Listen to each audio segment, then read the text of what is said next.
Образованието е најсилното оружје со кое што може да се промени светот, ке каже Нелсон Мандела. Но и покрај умните апели и формули истакнати од големи луѓе, како што е и самиот тој, според официјалните статистики на Обединетите нации, денес светот брои над 177 милиони возрастни луѓе кои се неписмени и 244 милиони деца и младинци кои што за жал се надвор од училишните клупи. Иако на овие статистики кои што ги спомена Вана, ги дополниме глобално недостатоците во образовните системи, се во ова ја поттикна Организацијата на Обединети нации преку својата канцеларија за образование во 2018 година, 24 јануари, да го прогласи за меѓународен ден на образованието со цел да се стави акцент уште еднаш на овој сегмент од живењето за квалитетот на македонскиот образовен систем. Ние денеска во Македонија наутро се одлучивме да ги прашаме и професорите, и директорите, и учениците, и студентите. Добро утро за нашата прва гостинка со која што ќе реализираме разговор во студио, Кристина Атанасова, професор и психолог во Средното Јосип Брос од Скопје. Добро утро и добре ни дојдовте. Добро утро. Квалитетното образование е важно за успешна иднина на секој ученик, но и за иднината на државата. Го имаме ли во моментов? Каков е впечатокот? Стожерот на секое едно општество е образованието. Законските регулативи, прописите, правилниците се оние кои што ги донесува Министерството за образование и наука и сите надлежни институции кои се одговорни за работата во училиштата. Меѓутоа, јас би рекла дека квалитетот на воспитно-образовната настава и на образованието го одредуваат токму сите предметни наставници, класни раководители, стручните соработници, односно директните чинители во пракса во воспитно-образовниот процес.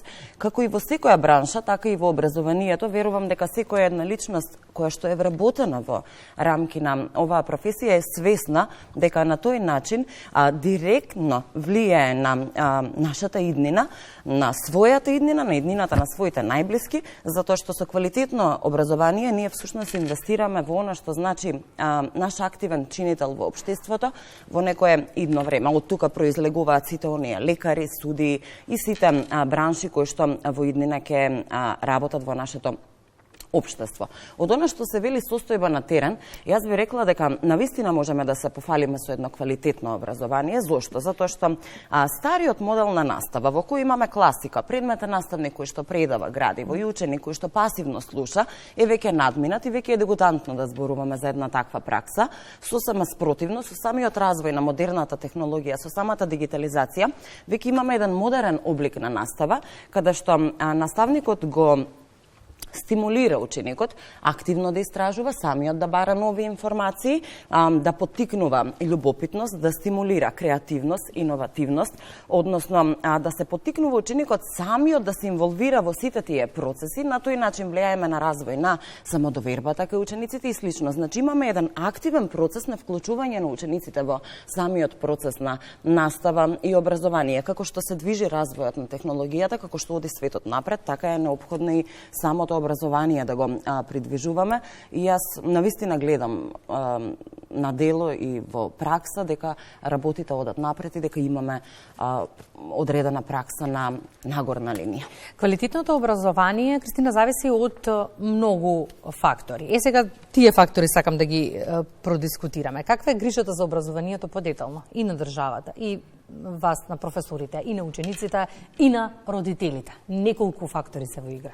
Се согласувам, во образованието се вклучени многу повеќе фактори, односно првенствено триаголникот родител, дете, наставник е оној кој што првенствено е активен и кој треба активно да се одржува. Видете, државата ја сочинува секоја една единка, не ја сочинуваат само властите или министерствата, па јас би рекла дека фокусот на образованието во последно време навистина е во една нагорна линија. Грижата за учениците директно е на нас, предметните наставници и целиот воспитан кадар, меѓутоа грижата за наставниците многу повеќе потпаѓа нели под капата на државата. Меѓутоа јас би апелирала малку повеќе да се ангажираат родителите. Не само тие како активни чинители во семејствата, туку можеби и министерствата и сите релевантни институции малку повеќе да ги вклучат во целиот активен процес на образование, за да ја сватат тие својата активна улога, не само да доаѓаат на училиште кога ќе бидат повикани, кога имаме родителски средби, туку да се добијат и одредени насоки за тоа како би можеле да бидат од помош во самиот дом, во семејствата, односно по завршувањето на часовите. Државната матура е своевидна слика ако зборуваме за квалитетот на образование и секако не можеме да ги заобиколиме за жал лошите PISA резултати, кои последно потврдија дека учениците на 15 години кои не успеваат да покажат основно владење ниво 2 во читање, процентот е преголем, 73,6%, математика 66,2%, природни науки 65,3%. Виновникот не е еден и не можеме секако директно да го посочиме, но ова секако е нешто што загрижува и треба сериозно да се свати. Каде го лоцирате проблемот за резултатите и од каде треба да се почне во однос на решавањето последниве години да бидеме подобри на оваа ранг лист? Ја спомнавте државната матура. Државната матура како концепт е смислена да биде една завршна алатка за мерење на знаењата на учениците на завршетокот на нивното средно образование. Јас тука би рекла дека можеби последната година имаме послаби резултати затоа што се промени самиот концепт на спроведување на државната матура. Односно, се промени начинот на нејзина реализација и факт е дека беше малку поригорозна контролата, што одлуката и таа одлука ја поздравувам. Зошто? Затоа што ако ние ги споредиме резултатите од државната матура од одредени задолжителни предмети кои што учениците ги полагаат или одредена листа на изборни предмети кои сами си ги избираат и го споредиме свидетелството каде што ги имаме оцените на учениците, ќе добиеме една перцепција дека се работи за сосема различен ученик. Односно, државната матура треба да биде еден релевантен показател за тоа какво е знаењето на учениците. PISA тестирањето исто така ни покажува одредени резултати кои што се сосема поинакви од она што значи бројчана оцена на ученикот. Па тука мислам дека треба да се анализираат малку повеќе фактори. Не само учениците, не само наставниците, не само семејствата. Да речеме социјалната средина, семејството во која живее и функционира едно детенце, едно дете од најмала возраст, родителскиот воспитан стил, социоекономскиот статус на самото семејство и така натаму. Сите тие фактори се клучни во процесот на стекнување на знаењата. Понатаму да ги учиме децата да учат за знаење, а не за оцени. Да речеме, ние родителите, колку често ги прашуваме децата што научи? Најчестото прашање ни е која оцена ја доби. Да завршите ја мислата. Која оцена ја доби? Значи, да ја промениме перцепцијата за тоа како учениците ги стекнуваат знаењата. Да промениме како тоа децата учат. Не да учат на памет, туку да овозможиме сите информации кои што ги стекнуваат на училишта да останат во долготрајната меморија за да можат во иднина да се повторуваат. Некога ќе заврши устната проверка на знаењето или тестот, да ја затвориме книгата и тука информацијата исчезнала. Во контекст на ова што го кажавте, последните податоци, според последните PISA податоци, најпознатата меѓународна програма за проверка на знаењето, рангирањето според држави е следно. На врвот Финска, за тоа сме зборували, тоа го знаеме, Данска, Шведска, Норвешка, Австрија, Германија, Франција, Швајцарија, Ирска и Естонија. Неколку причини има зашто Финска има најдобар образовен систем години наназад и ова сакам да го продискутираме. Не постојат стандардизирани тестови. Програмите за учители се едни од најригорозните програми во светот. Не постои надпревар. Има само соработка. Наместо за резултатите, финците се посветени да создадат среќна, хармонична и здрава средина, која ќе им овозможи на учениците подобро да учат.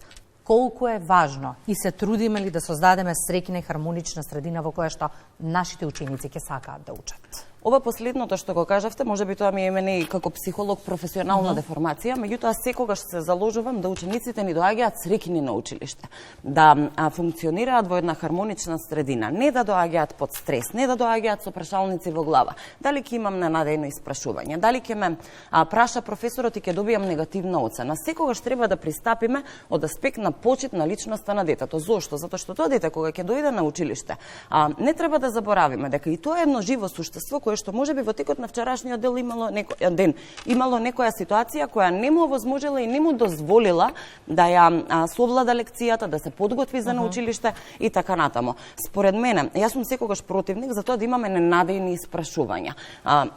Која е целта? Да го фатиме детето неподготвено или да му овозможиме на детето да стекне знаење и при тоа кога ќе дојде на училиште да се чувствува пријатно и позитивно. Само тогаш кога децата ќе бидат ослободени од стрес, ќе покажуваат максимално добри, оптимални резултати, затоа што кога се под стрес, како стеги им се мозочните функции, сите психолошки процеси не можат да функционираат практично ниту да го дадат својот максимум. И едноставно детето, ученикот, без оглед на возраста, дали е основно или средно образование, ќе се насочи само на оцената која ќе ја добие, но не и на она што ќе му остане како знаење во иднина.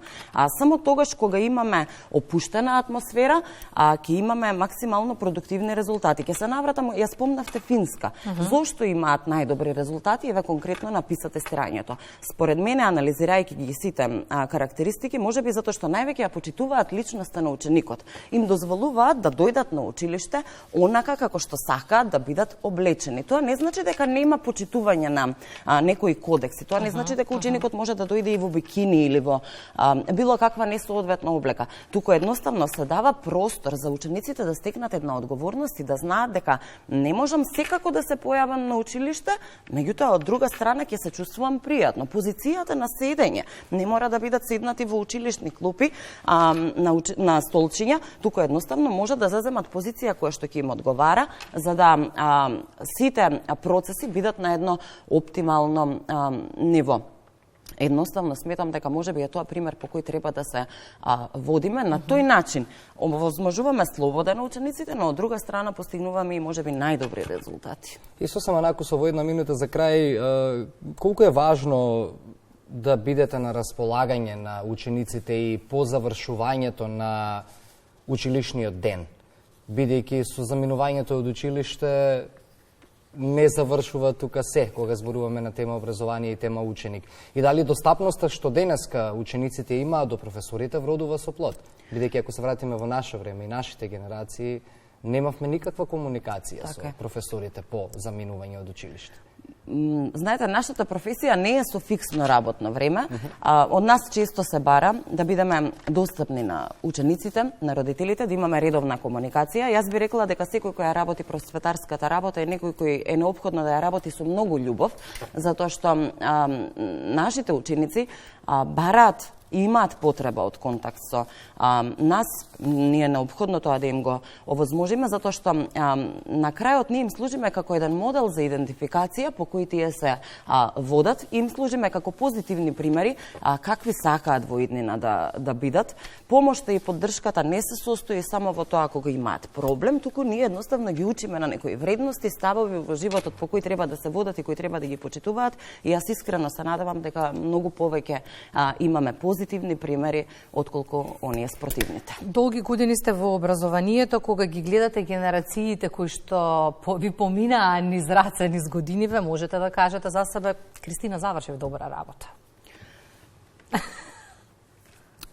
Знаете како, образованието е еден процес во кој нема стоп на работата. Неопходно е постојано да имаме придвижување на работите, меѓутоа со целата љубов, внимание и енергија која што ја вложуваме во учениците, еве ќе кажам за себе, искрено се надевам дека сме на добар пат. Благодариме за гостувањето, Кристина.